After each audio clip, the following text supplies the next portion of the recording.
Сабота претпладне на стрелиште во Самервил, недалеку од Чарлстон. Браќата Нолан и Вилијам Велч дошле заедно со татко им Кевин. Учат за безбедноста и пукањето на предпознатлива мета. Стрелиштето има и продавница за разни видови на оружје. Од обичен пиштол до снајпер, дури и модели за жени. Едно на секои 3 семејства во САД поседува огнено оружје, повеќе од кој да е друга земја во светот. Па сепак голем број американци веруваат дека масакрот во Чарлстон се случил затоа што нема доволно оружје.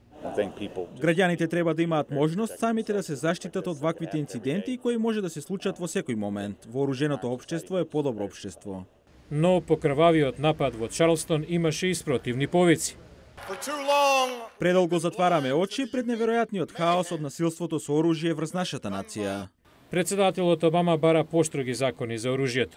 И активистот и свештеник Куртис Гейтвуд коментира дека уставниот амандман на правото да се поседува оружје се злоупотребува за да се спречи усвојување на такви закони кои што би и помогнале на црнечката заедница. Нема смисла дека на некој начин го кршиме вториот амандман или правата на другите граѓани кога говориме да постои разумен однос кон оружјето. Истражувањата покажуваат дека за црнците постои поголема веројатност да загинат од огнено оружје од белците, а и помал број од нив поседуваат оружје. 15-годишниот Тайлер Браун е на стрелиштето со татко му Дейвид.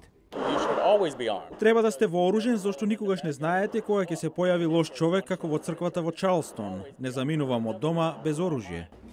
Масакрот во Чарлстон на многумина им ги отвори очите што значи да се биде афроамериканец во државата, но и натаму е нејасно дали тоа ќе влијае на националната култура на поседување на оружје.